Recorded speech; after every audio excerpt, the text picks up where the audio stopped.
கர்த்தருடைய திருநாமத்திற்கு மகிமை உண்டாவதாக.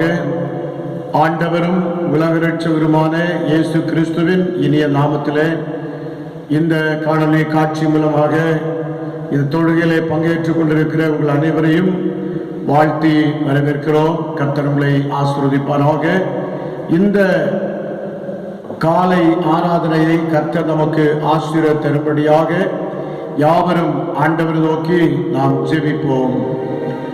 சகல நன்மைகளுக்கும் ஆசீர்வாதங்களுக்கும் ஊற்றும் உறைவிடமாகவும் காரண கர்த்தராகவும் இருக்கிற எங்கள் அன்பின் பரலோக பிதாவே, இந்த ஆசீர்வதிக்கப்பட்ட நல்ல வேளைக்காய்மை துதிக்கிறோம் அப்பா.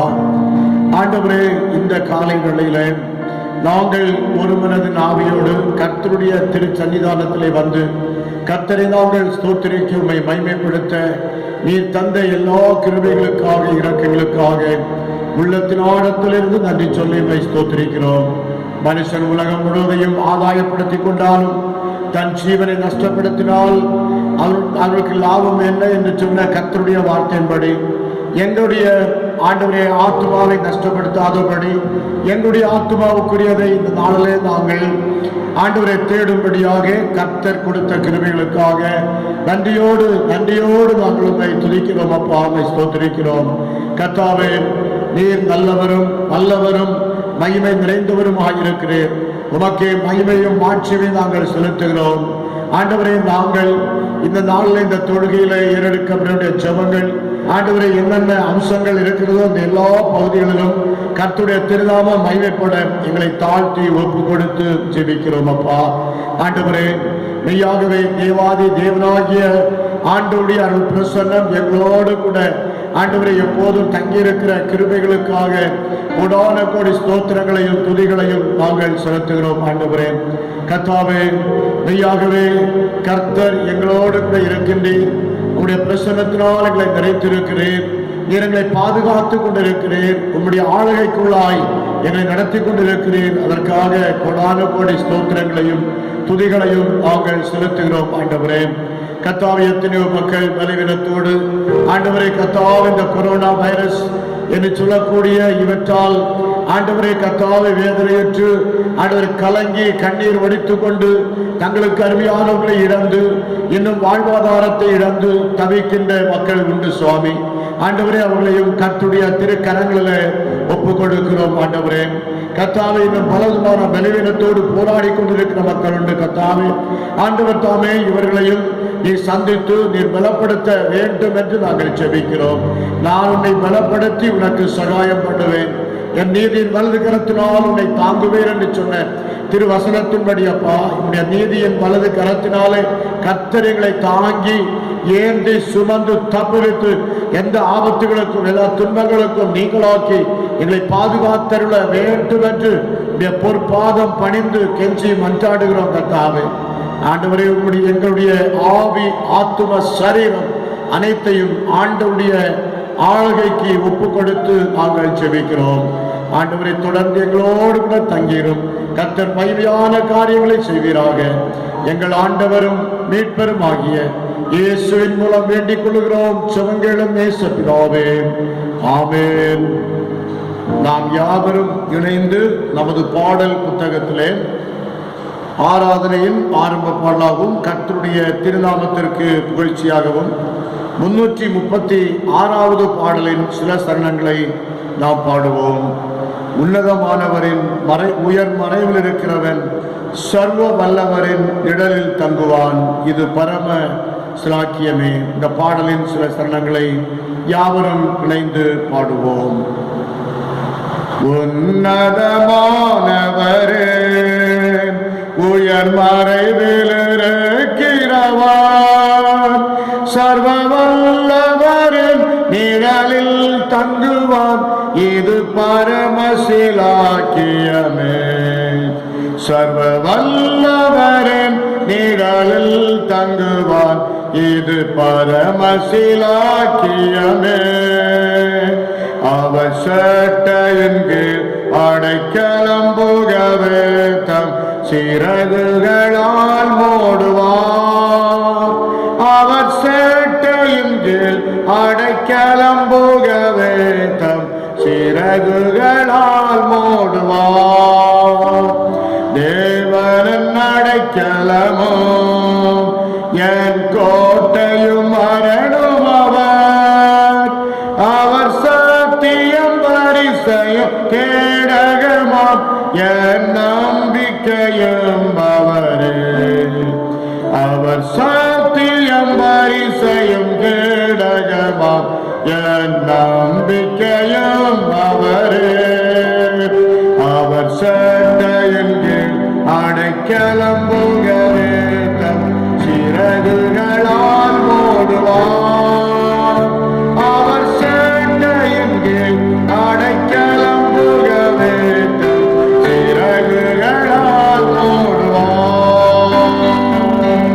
இரவின் பயங்கரத்திற்கு பகலில் பறக்கும் அம்புக்கு இருளில் நடமாடும் கொள்ளை நோய்க்கும் நான் பயப்படவே மாட்டேன்.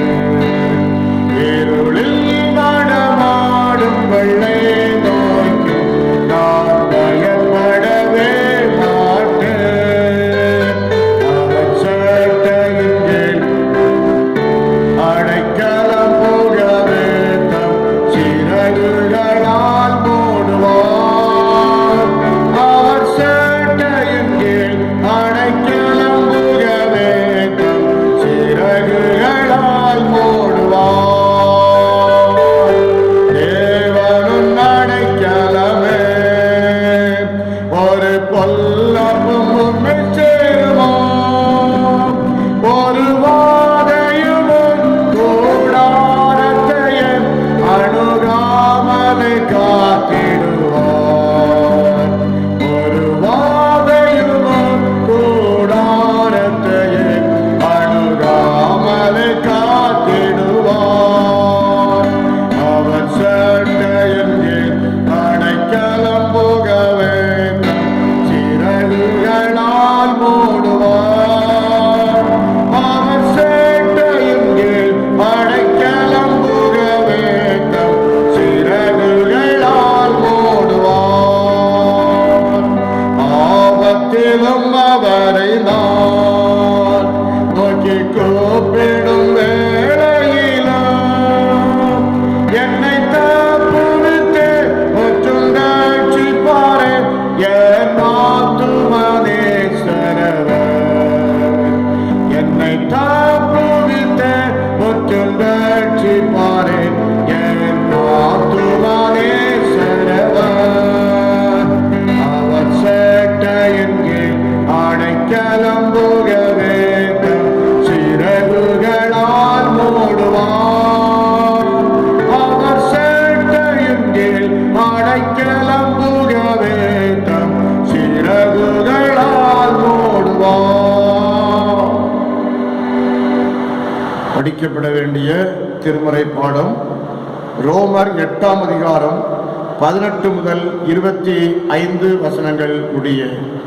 ரோமர் 8ஆம் அதிகாரம் 18 முதல் 25 வசனங்கள் அடங்கிய ஆண்டவரின் அருள்வாக்கை இப்பொழுது வாசிக்க கேட்போமாக. ஆதலால் இக்காலத்து பாடுகள் இனி நம்மிடத்தில் வெளிப்படும் மகிமைக்கு ஒப்பிடத்தக்கவைகள் அல்லவென்று எண்ணுகிறேன். மேலும் தேவனுடைய புத்திரர் வெளிப்படுகிறதற்கு சிருஷ்டியானது மிகுந்த ஆவலோടെ காத்து கொண்டிருக்கிறது. அதேனென்றால் சிருஷ்டியானது அழிவுக்குரிய அடிமைத்தனத்தினின்று விடுதலையாக்கப்பட்டு தேவனுடைய பிள்ளைகளுக்குரிய மகிமையான சுயாதீனத்தை பெற்றுக்கொள்ளும் என்கிற நம்பிக்கையோடு அந்த சிருஷ்டியானது சுய இஷ்டத்தினாலே அல்ல, கீழ்ப்படுத்தினவராலேயே மாயைக்கு கீழ்ப்பட்டிருக்கிறது.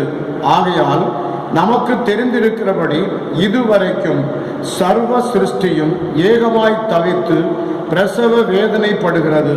அதுவுமல்லாமல் ஆவியின் முதற்பலன்களை பெற்ற நாமும் கூட நம்முடைய சரீர மீட்பாகிய புத்திர சுவிகாரம் வருகிறதற்கு காத்திருந்து நமக்குள்ளே தவிக்கிறோம். அந்த நம்பிக்கையினாலே நாம் ரட்சிக்கப்பட்டிருக்கிறோம். காணப்படுகிறதை நம்புகிறது நம்பிக்கை அல்ல, ஒருவன் தான் காண்கிறதை நம்ப வேண்டுவதென்ன? நாம் காணாததை நம்பினோமாகில் அது வருகிறதற்கு பொறுமையோடு காத்திருப்போம் என்பதே. படிக்கப்பட வேண்டிய திருமுறை பாடம் படித்தாயிற்று. தேவனுக்கு மகிமை உண்டாவதாக. ஆமேன். கர்த்தருடைய வார்த்தைக்கு நேராய் நாம் கடந்து செல்வோம். கிறிஸ்துவுக்குள் பிரியமானவர்களே, இந்த அருமையான வேளையில நாம் சிந்திக்க போற வேத வசனங்களை ஆண்டவர் நமக்கு ஆசீர்வாதம் தரும்படியாக ஒரு நிமிடம் ஆண்டவரை நோக்கி நாம் வேண்டுதல் செய்வோம்.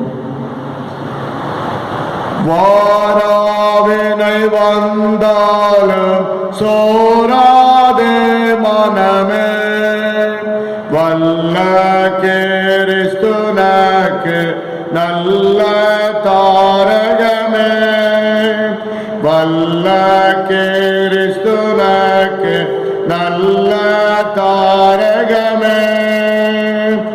ஆராவினை வந்தாலும் சோராதே மனமே, வல்ல கிறிஸ்துவுக்கு நல்ல தாரகமே, வல்ல கிறிஸ்துவுக்கு நல்ல தாரகமே.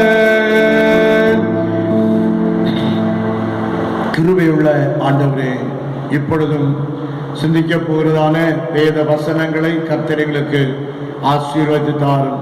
நாங்கள் இந்த வேத வசனங்கள் மூலமாக கர்த்தர் எங்களோடு பேசும். நீர் இடைவிடுவீராக, இந்த நாமத்தை இந்த இடத்துல மகிமைப்படுத்தி உயர்த்துவீராக என்று சொல்லி நாங்கள் செபிக்கிறோம். அடியனுடைய வாயின் வார்த்தைகளும் இருதயத்தின் தியானமும் கர்த்தருடைய சமூகத்திலே பிரியமாய் இருப்பதாக. ஆமேன், ஆமேன்.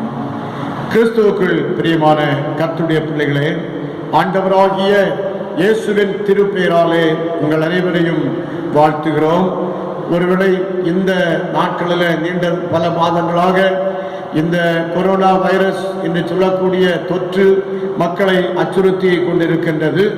ஒரு பக்கம் மக்கள் வேலைக்கு செல்ல முடியாத ஒரு தேக்க நிலை, ஒரு பக்கம் மக்களுடைய வாழ்க்கையில பணம் பற்றாக்குறையான ஒரு சூழ்நிலை, வாழ்வாதாரத்தை இழந்திருக்கின்ற ஒரு சூழ்நிலை, வேலைக்கு செல்ல முடியாதபடி அங்கு காணப்படுகின்ற ஒரு நிலைமை, இப்படி பல விதங்களில் மக்களுடைய வாழ்வில் ஒரு பொருளாதார தேக்க நிலை காணப்பட்டாலும் ஆலயங்களையும் திறந்து நாம் சரியாக அதை ஜெபிக்க முடியாதபடி நாம் வாழ்கின்றோம்.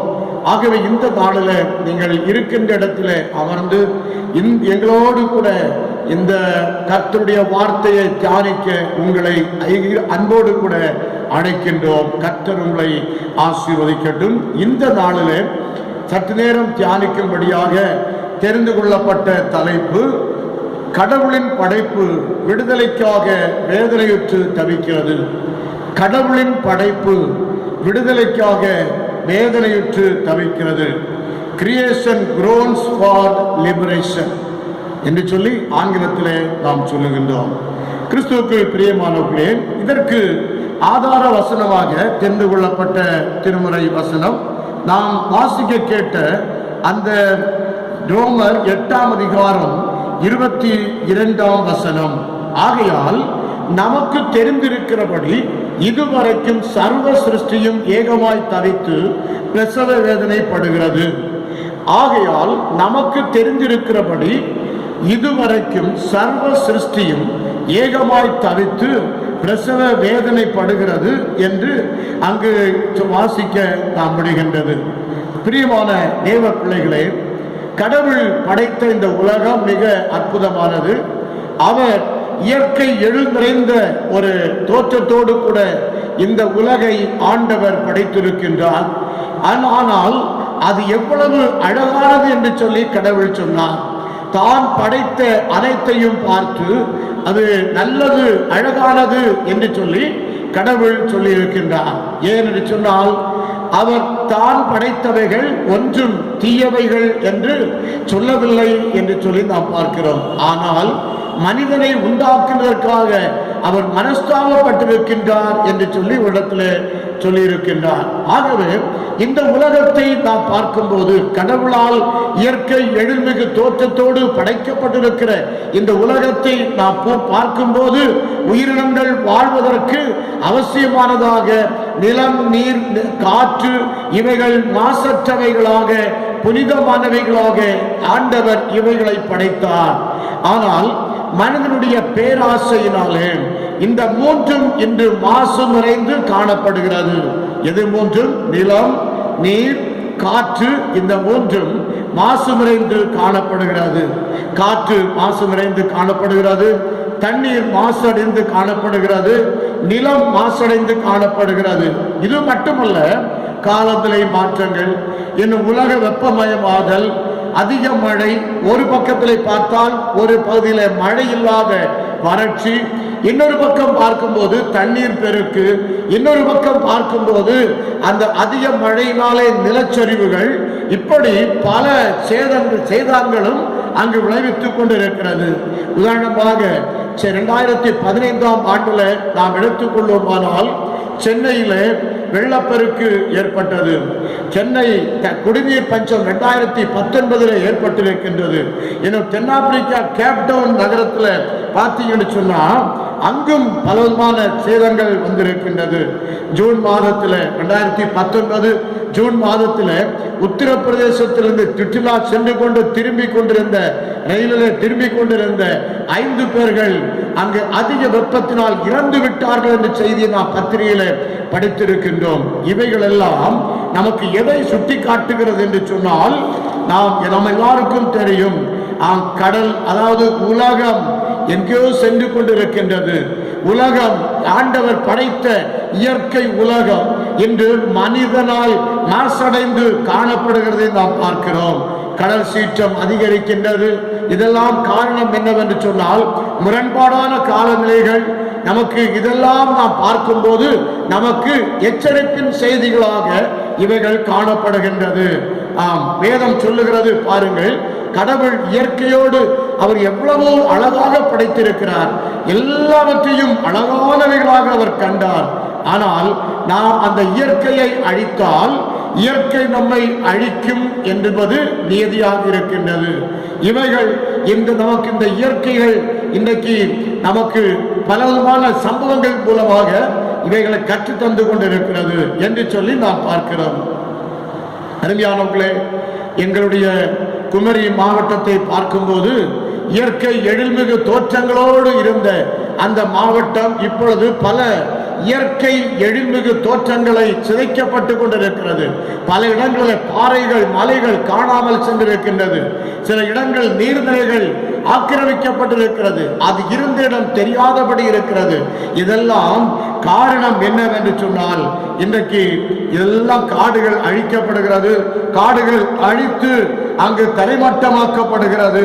மனிதனின் வாழ்வு நிறைவில்லாத ஒரு வாழ்க்கை தான் இதற்கு காரணமாய் இருக்கிறது. மன நிறைவு இல்லாத ஒரு வாழ்க்கை, மன நிறைவு, மன அமைதி, மன சந்தோஷம் இல்லாத ஒரு வாழ்க்கை தான் இதற்கெல்லாம் காரணம். அறிஞர்களே, கடவுள் நம்மை படைத்திருக்கிறார் இல்லையா? அவர் அனைத்தையும் அற்புதமாக பாதுகாக்கிறவர். அவர் படைத்திருக்கின்றார். அந்த படைத்த படைப்புகளை எல்லாம் அற்புதமாக பாதுகாக்கிறவர். அவை பறவைகள், மிருகங்கள், ஏனைய புல் பூண்டுகள் அனைத்தையும் ஆண்டவர் போஷித்து எவ்வளவு உடுத்துவித்து பாதுகாத்துக்கிறவராயிருக்கிறார். அற்புதமாய் நடத்துகிறவராயிருக்கிறார்.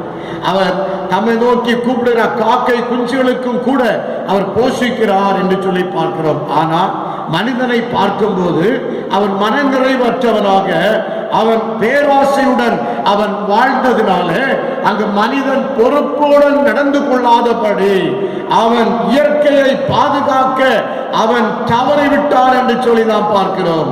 இயற்கையெல்லாம் அழிக்க ஆரம்பித்து விட்டான். அதன் மேல் இச்சை கொள்ள ஆரம்பித்து விட்டான். பிற பொருளின் மேல் இச்சை கொள்ள ஆரம்பித்து விட்டான். யாத்திராகமம் 20ஆம் அதிகாரம் 17ஆம் வசனம் என்ன சொல்லுகிறது தெரியுமா? 10வது கட்டளையாக ஆண்டவர் கொடுத்த 10 கட்டளைகளில் அதை 10வது கட்டளையாக பிறர் பொருளை இச்சியாதிருப்பாயாக என்று சொல்லப்பட்டிருக்கிறது. பெண்ணுக்குள்ள யாதொன்றையும் இச்சியாதிருப்பாயாக என்று அங்கு அருமையாக சொல்லப்பட்டிருக்கிறது. இதன் அவனுடைய பேராசை, அவனுடைய இச்சை, அதன் மேல் வைத்த ஒரு ஆசை, இதன் காரணமாக அப்புவியியல் மாற்றங்கள் இந்த உலகத்திலே ஏற்பட்டது. சுற்றுச்சூழல் பாதுகாப்புகள் அங்கு பாதிக்கப்பட்டது என்று சொல்லி பார்க்கிறோம். ஒருவர் சொல்லும் போது யூதமாய் சொல்லுகின்றான், இன்றைக்கு மனுக்குலம் தற்கொலைக்கான செய்முறையில் அங்கு ஈடுபட்டு கொண்டிருக்கிறது என்று சொல்லுகிறார். எப்படி என்று சொன்னால் அதற்கான காரணம் 3 முக்கியமான காரணங்கள். ஒன்று நியூக்ளியர் வார், அணு ஆயுத போர். இன்னைக்கு ஒரு அணு ஆயுதத்தை இன்னொரு நாட்டின் மேல் அதாவது போடும்போது பல லட்சக்கணக்கான பல ஆயிரக்கணக்கான மைல்களை அழிக்கக்கூடிய அங்கு அணு ஆயுதங்கள் இன்றைக்கு சில நாடுகளில் பல நாடுகளில் ஆயத்தப்படுத்தி வைத்திருக்கிறார்கள். ஆம், இது அவன் மனிதன் தன்னைத்தானே அழித்துக் கொள்வதற்கு அவன் உருவாக்கி இருக்கின்ற ஆயுதங்கள். அதே போல உலகம் வெப்பமயமாகிக் கொண்டிருக்கிறது. ஆங்கிலத்தில் சொல்லும் போது குளோபல் வார்மிங் என்று சொல்லுகிறோம். அதாவது டிரான்ஸ்பிளான்டேஷன் ஆஃப் வைரஸஸ் அப்படின்னு சொன்னா நுண்ணுயிரிகளின் இடமாற்றம் இதெல்லாம் காணப்படுகிறது. இன்றைக்கு இந்த துயர நிலை ஏற்படுவதற்கு பல காரணங்கள் இருக்கின்ற அப்படிப்பட்ட பல காரணங்கள் இருக்கின்றதை நாம் பார்க்கிறோம். சமீபத்தில் தற்பொழுது நாம் பார்க்கும்போது எங்கு பார்த்தாலும் அந்த கொரோனா வைரஸ் என்று சொல்லக்கூடிய அந்த தொற்று அந்த மூலமாக மனிதர்கள் தங்களுடைய வாழ்க்கையில அச்ச உணர்வோடு கூட காணப்படுகிறார்கள். எப்பொழுது எது நடக்குமோ என்று சொல்லி அவங்க மக்களுடைய மனதில் ஒரு அச்ச உணர்வு அங்கு காணப்படுகிறதை நாம் அங்கு பார்க்கின்றோம். பிரியமானவர்களே, அப்படின்னு சொன்னால் இதற்கெல்லாம் காரணம் என்ன? இதற்கெல்லாம் இப்படிப்பட்ட அந்த வைரஸ்கள், இப்படிப்பட்ட விதமான அவல நிலைகளுக்கு காரணம் என்று சொன்னால், இன்றைக்கு மனிதன் எதை இயற்கையோடு இசைந்த வாழ்வை தவிர்த்து ஆடம்பரத்தையும் நவீனமயமாக்கலையும் பேராசையாக விரும்பி அவன் வாழ்ந்து கொண்டிருக்கின்றான்.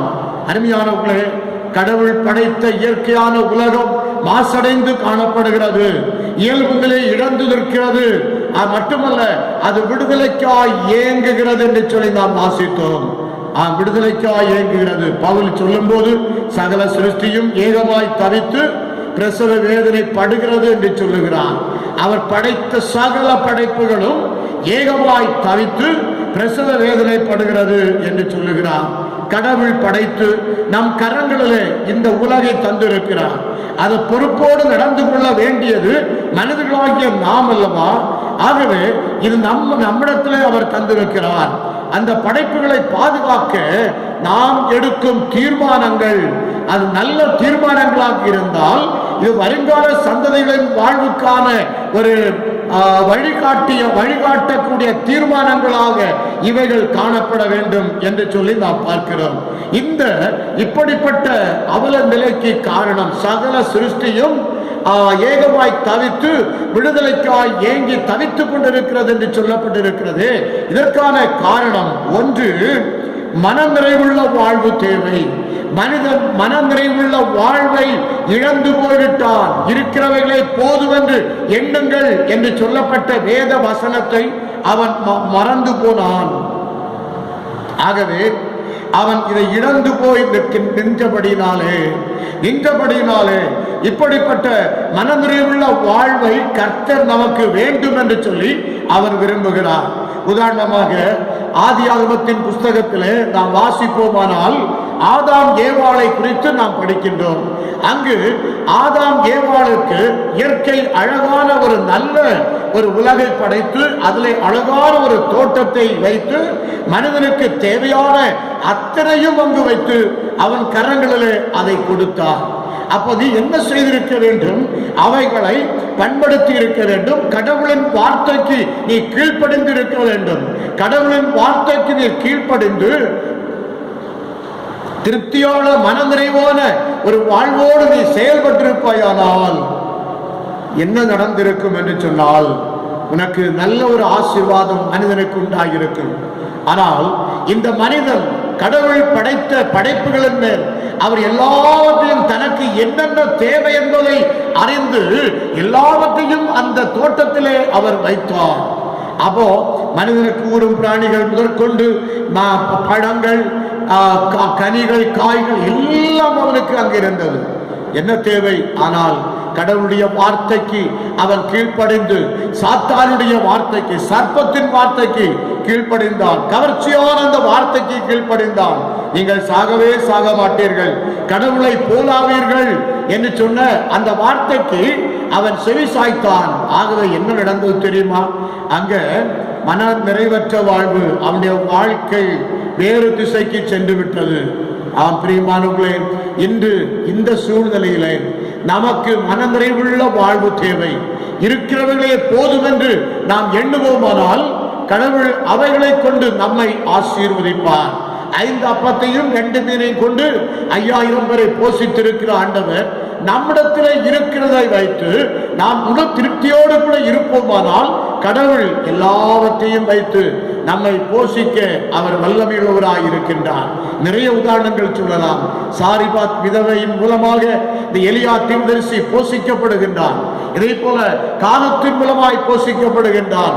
எந்த விதமான சூழ்நிலையிலும் அவன் மன நிறைவோடு கூட ஒரு மனிதன் இருக்கும் போது கடவுள் அவனை திருப்திப்படுத்துகிறார். அவனுக்கு தேவையான அனைத்தையும் ஆண்டவர் கொடுக்கின்றவராக அவர் இருக்கின்றார் என்று சொல்லி நாம் பார்க்கிறோம். ஆனால் நீ என்ன செய்யக்கூடாது? மன திருப்தி இழந்து மற்றவருடைய பொருளை இச்சிக்க கூடாது, அபகரிக்க கூடாது. அதை கடவுள் நம்மிடத்தில் எதிர்பார்க்கிறார். உங்களுக்கு வேகக்கு இன்னும் அதிகமாய் வேண்டும் என்று சொல்லி நீ எதிர்பார்ப்பாய், ஆனால் நிச்சயமாகவே கடவுளின் பூர்ணமான ஆசீர்வாதத்தை நீ சுதந்திரித்துக் கொள்ள முடியாது. இரண்டாவது நாம் பார்க்கும்போது உதாரணமாக ஆகாப் அரசன். இந்த ஆகாப் அரசனை பார்க்கும்போது நாடு முழுவதும் அவருடைய கைக்குள்ளாக இருக்கிறது. ஆனால் ஒரு ஏழை விவசாயி நாபோத்தின் நிலத்தை அபகரிக்க அவரை கொன்று நிலத்தை அபகரித்துக் கொள்ளுகின்றார். இது என்ன தெரியுமா? பேராசையின் உச்சகட்டம். ஆகவே இந்த வேளையை பார்க்கும்போது நாடு முழுவதும் அவருக்கு எல்லாம் எந்த பறந்து விரிந்த பகுதி இந்த ஆகாப் அரசனின் கீழாக இருக்கின்றது. ஆனால் ஏழை விவசாயி தனக்கிருந்த சொற்ப நிலத்தில பயிர்களை வைத்து அவன் நன்றாக விவசாயத்தை பண்ணி கொண்டிருக்கிறானே, அந்த நிலத்தை தனக்கு வேண்டும் என்று சொல்லி அவனை கொன்று அந்த இடத்தை தனக்கென்று சொல்லி அபகரித்துக் கொள்ளுகின்றான். இன்றைய மனிதர்களின் நிலையும் இதுதான். பிரியமானவர்களே, 99 கோடியை எப்படி 100 கோடி ஆக்குவது? 999 கோடியை எப்படி 1000 கோடியாக மாற்றுவது? யாரை சுரண்டலாம்? கார்ப்பரேட் நிறுவனங்கள் யாரை சுரண்டலாம்? எப்படியாவது அதை அழித்தாவது, மனிதனை மற்றவர்களை அழித்தாவது, இயற்கையை அழித்தாவது, சுற்றுச்சூழலை அழித்தாவது, நாம் எதிர்காலம் எப்படிப்பட்ட நிலையிலும் நாம் சம்பாதித்துக் கொள்ளலாம் என்று சொல்லி இந்த கார்ப்பரேட் நிறுவனங்கள் அங்கு தலையை விரித்து போட்டுக் கொண்டிருக்கின்றது. பிரியமானவர்களே, இதை பற்றி அவர்களும் கவலைப்படுவதில்லை. இயற்கை எழில் தோற்றங்களை அழிக்க கூடாது, இயற்கையை அழித்தால் அது நம்மை அழிக்கும் என்பதை அவர்கள் புரிந்து கொள்ளாத ஒரு நிலையிலே அங்கு காணப்படுகின்றார்கள். காரணம் என்ன?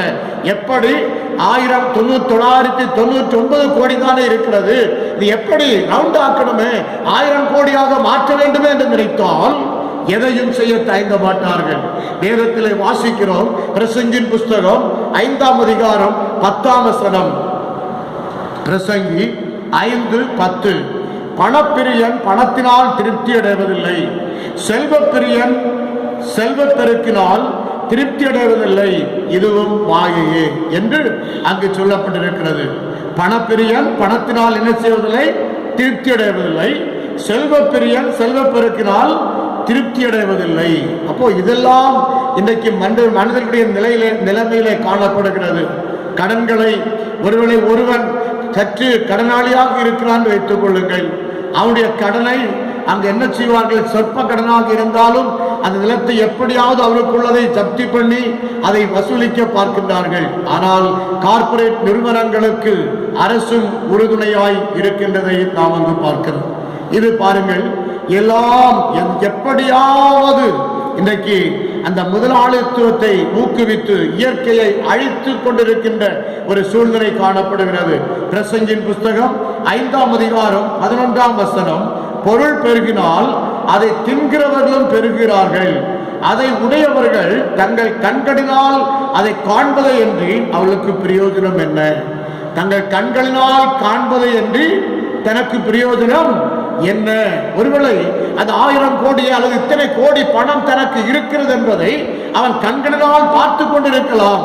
ஆண்டவராகிய இயேசு சொல்லும் போது அவன் களஞ்சியத்தில் நிறைய விளைச்சல் விளைகிறது என்று சொல்லி அவன் என்ன செய்வானாம், அங்க களஞ்சியத்திலே கொண்டு சேர்த்து வைத்துவிட்டு, என் ஆத்துமாவே நான் பல வருடங்களுக்காக சேகரித்து வைத்திருக்கிறேன், நீ புசித்து குடித்து இளைப்பார் என்று சொன்னால், அங்கு சொல்லும் போது கடவுள் சொல்லுகிறார், மதிகேடனே மதிகேடனே, இந்த ராத்திரி உன் ஆத்மா உன்னிடத்திலிருந்து எடுத்துக்கொள்ளப்பட்டால் நீ சம்பாதித்தவைகள் யாருடையதாகும் என்று சொல்லுகின்றார். இதுதான் இன்றைய கார்ப்பரேட் நிறுவனங்களுடைய நிலைமையும் இதுவாகத்தான் இருக்கிறது. ஒருவேளை நீ அங்கு சம்பாதித்து தேக்கி வைத்துக் கொண்டிருக்கலாம், ஆனால் உன்னுடைய உள்ளத்திலே ஒரு திருப்தி இல்லை. மனநிறைவோடு நீ வாழும்போது நிறைவான வாழ்வை இயற்கை வழியாய் நாம் பெற முடியும் என்பதிலே சந்தேகமில்லை. இரண்டாவது, நாம் செய்ய வேண்டியது என்ன? ஆண்டவர் நமக்கு ஒரு பொறுப்புள்ள குடிமக்களாய் வாழ வேண்டும் என்பது கடவுளுடைய விருப்பம்.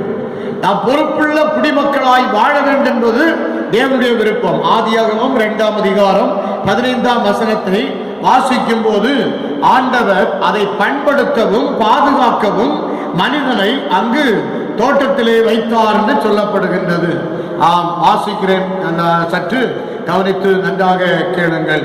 2:15 இதை நாம் வாசிப்போமானால், தேவனாகிய கர்த்தர் மனுஷனை ஏதேன் தோட்டத்தில் அழைத்து கொண்டு வந்து அதை பண்படுத்தவும் காக்கவும் வைத்தார் என்று சொல்லி, அதை பண்படுத்தி அதை காக்க வேண்டும் என்று சொல்லி. ஆனால் இன்றைய மனிதன் என்ன செய்கின்றான்? இயற்கையை அங்கு சுரண்டி கொண்டிருக்கின்றார். படைக்கப்பட்ட அனைத்தும் மனிதனுடைய பயன்பாட்டுக்கானவைகள். ஆனால் அவரின் எதிர்பார்ப்பு ஒவ்வொரு படைப்பும் பாதுகாக்கப்பட வேண்டும். அந்த பொறுப்பை ஆண்டவர் நம்மிடம் கொடுத்திருக்கின்றார். தாய் என்பவள் எப்பொழுதுமே தன் பிள்ளைகளை பேணி காப்பவள், பாசத்தை கொட்டுபவள், பிள்ளைகள் தாய்க்கு செய்ய வேண்டிய கடமைகளை பொறுப்புடன் நிறைவேற்றி மகிழ்விக்க வேண்டியவர்கள் இல்லையா? அருமையானவர்களே, இந்த அருமையான வேளையில தாய் தன் பிள்ளைகளை பேணி காத்து கொண்டிருக்கின்றான், பாசத்தை கொட்டி கொண்டிருக்கின்றாள். அதே போலத்தான் இந்த பிள்ளைகள் தாய்க்கு செய்ய வேண்டிய கடமைகளை அவர்கள் கட்டாயம் செய்தாக வேண்டியிருக்கிறது. அதே போலத்தான் இந்த பூமி, தாய் பூமி நமக்கு தேவையான அனைத்து வளங்களையும் நமக்கு தருகின்றது. பூமியையும் அதன் வளங்களையும் பேணி காக்க வேண்டியது நமது பொறுப்பு. 24ஆம் சங்கீதத்தில் நாம் வாசிக்கும் போது, பூமியும் அதன் நிறைவும் உலகமும் அதில் உள்ள குடிகளும் கர்த்தருடையது என்று சொல்லி பார்க்கிறோம். அதை கடவுள் யாருக்கு கொடுத்தார்? மனுக்குலத்தினுடைய கையிலே, மனுக்களுடைய கையிலே அவர் கொடுத்தார். அதை நீ பேணி காக்க வேண்டும் என்று சொல்லி, அதை பண்படுத்த வேண்டும் என்று சொல்லி நாம் வாசிக்கின்றோம். ஆகவே கடவுள் நமக்கு கொடுத்த அந்த பொறுப்புகளை நாம் சரிவர நாம் செய்ய தவறும் போது கடவுளின் ஆசீர்வாதத்தை இந்த உலகத்தில் நாம் முழுமையாய் பெற்றுக்கொள்ள முடியாதபடி நாம் சென்று விடுகின்றோம். எனக்கு அன்பான தேவ பிள்ளைகளே, ஆகவே பவுல் சொல்லும் போது, சர்வ சிருஷ்டியும் ஏகமாய் தவித்து பிரசவ வேதனைப்படுகிறது என்று சொல்லுகின்றார். பிரசவ வேதனை, விடுதலை இல்லாதபடி அது ஏங்கி தவித்துக் கொண்டிருக்கிறது என்று சொல்லுகின்றார். பிரியமான கர்த்தருடைய பிள்ளைகளே, மாசடைந்து வரும், அழிந்து வரும் இயற்கையை காக்கும் பொறுப்பை கடவுள் நமக்கு தந்திருக்கின்றார். நாம் பொறுப்புள்ள குடிமக்களாய் வாழ வேண்டும் என்று சொல்லி கர்த்தர் விரும்புகிறார். அருமையானவர்களே, அப்ப பாருங்கள், இன்றைக்கு நாம் வாழும் இடம், பணியாற்றும் இடம், நாம் திருச்சபை, நமது கிராமம், இவைகள் முக்கியமானவை. நாம் நம்மில் முதலாவது மாற்றத்தை ஏற்படுத்தி நம்மை சுற்றி விழிப்புணர்வு வாழ்வை ஏற்படுத்துவது இன்றியமையாத ஒன்றாக இருக்கின்றது. பிரியமானவர்களே, நம் இல்லங்களை தூய்மையாய் பேணி காக்க வேண்டும். திருச்சபை வளாகங்களை பசுமை வளாகங்களாக நாம் மாற்ற வேண்டும். மரம் நடுவதை ஊக்குவிக்க வேண்டும். மட்டுமல்ல, பிளாஸ்டிக் பயன்பாட்டை நாம் தவிர்க்க வேண்டும். புகை உருவாக்குவதை தவிர்க்க வேண்டும் என்று சொல்லி சூரிய எரிசக்தி பயன்படுத்த முயற்சிப்போம். கர்த்தர் நிச்சயமாகவே இயற்கையை, சுற்றுச்சூழலை நாம் பேணி காக்கும் போது கடவுள் நமக்கு இயற்கை எழில்மிகு தோற்றத்தோடு கொடுத்த இந்த உலகம் நமக்கு நல்ல ஒரு ஆசீர்வாதமாய் விளங்கும் என்பதிலே சந்தேகம் இல்லை. அருமையானவர்களே, மனுக்குலம் இன்றைக்கு துன்பப்பட்டு தவித்துக் கொண்டிருக்கிறது. விடுதலைக்காய் ஏங்கி தவித்துக் கொண்டிருக்கிறது. காரணம், தன்னுடைய அறியாமையின் வாழ்வு, தன்னுடைய மன நிறைவற்ற வாழ்வு, தன்னுடைய பொறுப்பற்ற ஒரு வாழ்வு. இவைகளாலே மனுக்குலம் இன்றைக்கு வேதனையுற்று பிரசவ வேதனைப்பட்டு விடுதலைக்காய் தவித்துக் கொண்டிருக்கிறது. மனுக்குலம் மட்டுமல்ல, சர்வ சிருஷ்டியும் ஏகமாய் தவித்து பிரசவ வேதனைப்பட்டு கொண்டு தவித்துக் கொண்டிருக்கிறது. இதற்காக நாம் செய்ய வேண்டியது என்ன? கடவுள் நமக்கு புனிதமாய் படைத்து நம்முடைய கரங்களிலே கொடுத்த இந்த பூமியை நாம் பொறுப்புள்ள குடிமக்களாய் இருந்து, நாம் இச்சைகளை வெறுத்து மனமுட திருப்தியோடு கூட இருந்து இந்த வாழ்வை நாம் வாழ வேண்டும். அப்பொழுது கர்த்தர் நிச்சயமாகவே நம்மையும் நாம் சூழ்ந்திருக்கின்ற வாழ்கின்ற இந்த பூமியையும் ஆசீர்வதித்து, இந்த பூமியின் தாய் பூமியாகி இந்த பூமி உலகத்தின் மூலமாக சுற்றுச்சூழல் மாசடைவதை நாம் தவிர்த்து நாம் வாழ்வதற்கு ஏற்ற உலகமாக கடவுள் இதை நமக்கு மாற்றி தருவார். அதற்கு நாம் மனநிறைவுள்ள வாழ்வோடு வாழ்க்கை வாழ்வோம். மட்டுமல்ல, பொறுப்புள்ள குடிமக்களாய் இந்த உலகத்தில் இச்சையற்ற ஒரு வாழ்க்கை வாழ்வோம். கர்த்தர் நாமே நம் ஒவ்வொருவரையும் இந்த திருவசனத்தின்படி ஆசீர்வதித்து தருவாராக. ஆமென், ஆமென். இப்பொழுது அறிவிக்க வேண்டிய அறிவிப்புகள். கர்த்தருக்குள் பிரியமான தேவ பிள்ளைகளே, இப்பொழுதும் கொரோனா தொற்று இந்த சமுதாயத்திலே அதிகமாய் பரவி கொண்டிருக்கிறது என்று சொல்லி அரசாங்கத்தின் புள்ளி விவரங்கள் நமக்கு காட்டுகின்றது. ஆகவே வீடுகளிலே நீங்கள் சுபத்திரமாயிருங்கள்.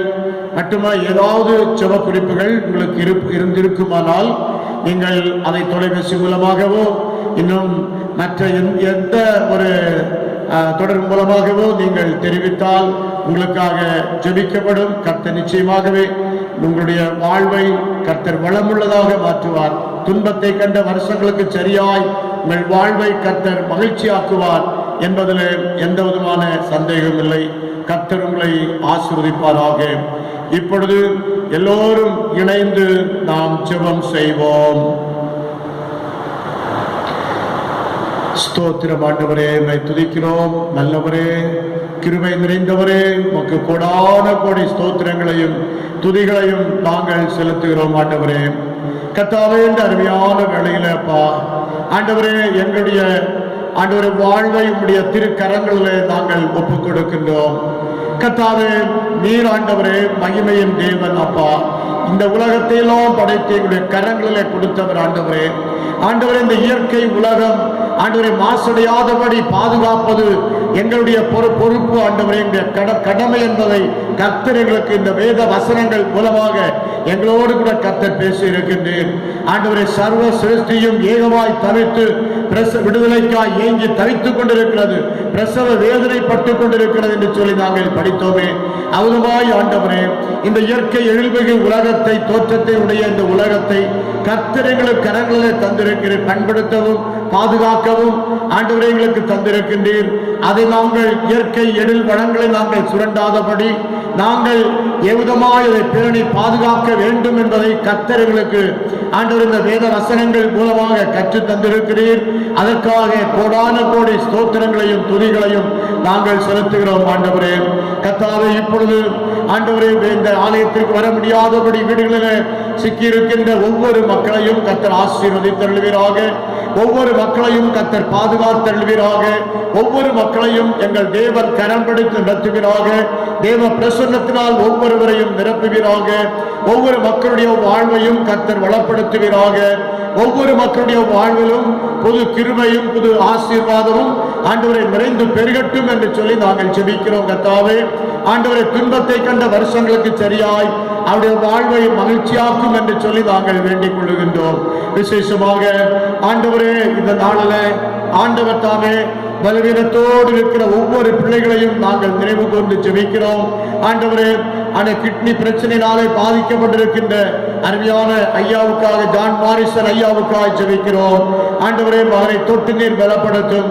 அதே போல எலிசபெத் அம்மாவுக்காக ஜெபிக்கிறோம். மகள் நீண்ட நாட்களாக, பல மாதம் நீண்ட வருடங்களாக அந்த படுக்கையிலே காணப்படுகிறதை கர்த்தர் அறிந்திருக்கிறேன்.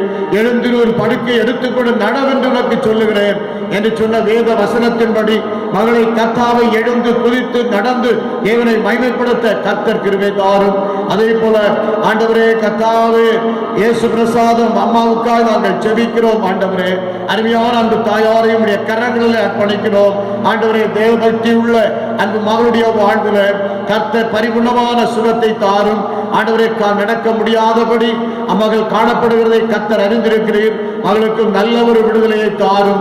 இதை போல ஆண்டவரே யார் யார் பலவீனத்தோடு கூட இருக்கின்றார்களோ அப்படிப்பட்ட ஒவ்வொரு பிள்ளைகளையும் கர்த்தர் பலத்தை தாரும். ஆண்டவரே குழந்தை செல்வத்திற்காய் காத்து கொண்டிருக்கிற பிள்ளைகளுக்கு குழந்தை செல்வத்தை தாரும். ஆண்டவரே இன்னும் ஆண்டவரே எத்தனையோ மக்கள் ஆண்டவரே வேதனையோடு கண்ணீரோடு ஆண்டவரே தங்களுடைய வாழ்வாதாரம் ஆண்டவர் இழந்து காணப்படுகிறதான சூழ்நிலையில அவருடைய வாழ்வை கர்த்தர் வளப்படுத்துவீராக, வாழ்வை வளப்படுத்துவீராக, வாழ்க்கையில சமாதானத்தை தருவீராக, வாழ்க்கையில சந்தோஷத்தை தருவீராக, வாழ்க்கையில மன அமைதியை தருவீராக என்று சொல்லி நாங்கள் ஜெபிக்கிறோம் கர்த்தாவே. ஆண்டவரை ஒவ்வொருவரையும் ஆண்டவர் ஆற்றி தேற்றி அரவணைத்து பாதுகாத்துக் கொள்ள வேண்டும் என்று நாங்கள் ஜெபிக்கிறோம். என் ஜனத்தை ஆற்றுங்கள், தேற்றுங்கள், எருசலேமுடன் பட்சமாய் பேசி அதன் போர் முடிந்தது என்று சொல்லுங்கள் என்று சொன்ன திருவசனத்தின்படி கர்த்தாவே நீர் ஆண்டவரே ஒவ்வொரு பிள்ளைகளையும் ஆற்றி தேற்றி அரவணைத்து பாதுகாத்துக் கொள்ள வேண்டும் என்று நாங்கள் ஜெபிக்கிறோம் ஆண்டவரே. அதே போல ஆண்டவரே பலவீனப்பட்டிருக்கிற சுகர்னாலே பலவீனப்பட்டிருக்கிற ஒவ்வொருவரையும் கரங்களில் ஒப்புக் கொடுக்கிறோம் ஆண்டவரே. இன்னும் ஆண்டவரே அருமையான ஆண்டவரே மேரி ஸ்டெல்லாவுடைய அன்பு தாயாருக்காய் ஜெபிக்கிறோம். ஒவ்வொருவரையும் கர்த்தருடைய கரங்களில் அர்ப்பணிக்கிறோம். ஆண்டவர் தாமே ஒவ்வொருடைய வாழ்க்கையிலும் மகிமையான காரியங்களை கர்த்தர் தாமே செய்வீராக என்று சொல்லி நாங்கள் ஜெபிக்கிறோம். தேவ பிரசன்னம் ஒவ்வொருவரையும் நிரப்புவதாக. ஆண்டவரை இந்த வாரத்தில் பிறந்த நாளை காண்கின்ற பிள்ளைகளுக்காய் ஜெபிக்கிறோம். ஆண்டவரை வருஷத்தை நன்மையால் முடிசூட்டுகிற தேவன் அவருடைய வாழ்க்கையிலே ஆண்டவரே கர்த்தாவே ஆண்டவரே இன்னும் ஆண்டவரே அநேக பிறந்தாங்களை கண்டு தேவனுக்கு சாட்சியாய் எழும்பி பிரகாசிக்க உதவி செய்யும். புதிய ஆண்டுக்குள்ளாய் அவர்கள் பிரவேசிக்கிறதான வேளையில புதிய கிருபைகளை தாரும், புதிய நன்மைகளை தாரும், புதிய ஆசீர்வாதங்களை அவர்களுக்கு தாரும் என்று சொல்லி ஜெபிக்கிறோம். ஆண்டவரே இந்த திருமண நாளை சந்திக்கின்ற அன்பு பிள்ளைகளுக்காய் ஜெபிக்கிறோம். ஆண்டவர் குடும்பமாக அவளை இணைத்த நாள் முதற்கொண்டு இந்நாள் வரையிலும் கர்த்தர் கூட இருந்து அவளை ஆற்றி தேற்றி அரவணைத்து பாதுகாத்து கொண்டு வருகிற கிருபைகளுக்காக ஸ்தோத்திரம். குடும்ப வாழ்வை கர்த்தர் கட்டி எழுப்பும் மகிமையான காரியங்களை பிள்ளைகளுடைய வாழ்க்கையில தேவன் தாமே செய்வீராக என்று சொல்லி நாங்கள் ஜெபிக்கிறோம். ஆண்டவரே கர்த்தாவே இன்னும் கொடிய கேன்சர் வியாதியினாலே பாதிக்கப்பட்டிருக்கிற பிள்ளைகளுக்காக ஜெபிக்கிறோம். ஆண்டவரே இந்த சலோமி என்கின்ற அன்பு மகளுக்காக ஜெபிக்கிறோம். ஆண்டவரே கர்த்தர் தாமே மகளையும் தொட்டு நீர் பலப்படுத்த வேண்டும் என்று நாங்கள் ஜெபிக்கிறோம். கண்ணீரை துடைப்பீராக, கவலைகளை மாற்றுவீராக. இதில் காணப்பட்ட குற்றங்கள் குறைவுகள் எல்லாவற்றையும் மன்னியும். எங்கள் தந்தை பேராயிருக்காக, பிரதம பேராயிருக்காக, சென்னை பேராயிருக்காக, இணை பேராயர்களுக்காக, ஆண்டவரே பிஷப் கமிஷனர்களுக்காக நாங்கள் ஜெபிக்கிறோம். ஒவ்வொருவரையும் கர்த்தர் அளவற்ற பரிசுத்த கரத்தினாலே நிறைத்து வழிநடத்த வேண்டும் என்று நாங்கள் ஜெபிக்கிறோம். என் மகிமையின் பிரசன்னம் பிள்ளைகளை தரப்பட்டும். எங்கள் ஜெபத்தை கேட்டதற்காக நன்றி. அருள்நாதர் இயேசுவின் மூலம் வேண்டிக் கொள்கிறோம். ஜெபங்களும் நேச பிதாவே, ஆமென். ஆசீர்வாதம் நமது கர்த்தராகிய இயேசு கிறிஸ்துவின் கிருபையும் பிதாவாகிய தேவனுடைய அன்பும் பரிசுத்த ஆவியின் வழிநடத்தலும் நம் அனைவரோடும் இன்றும் என்றும் சதா காலங்களிலும் நிலைத்திருப்பதாக.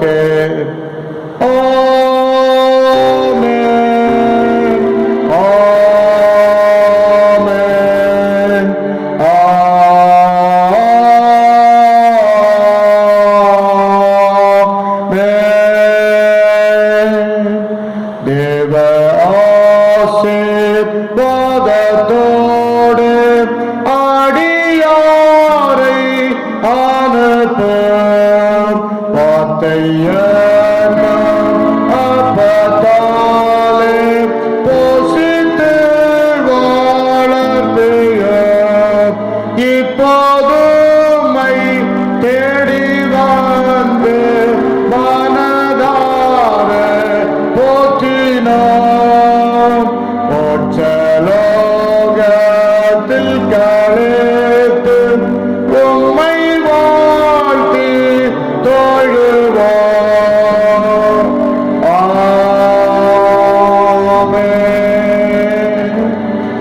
ஆத்துமாவே கர்த்தரை ஸ்தோத்திரி, என்னுடைய உள்ளமே அவருடைய பரிசுத்த நாமத்தை ஸ்தோத்திரி.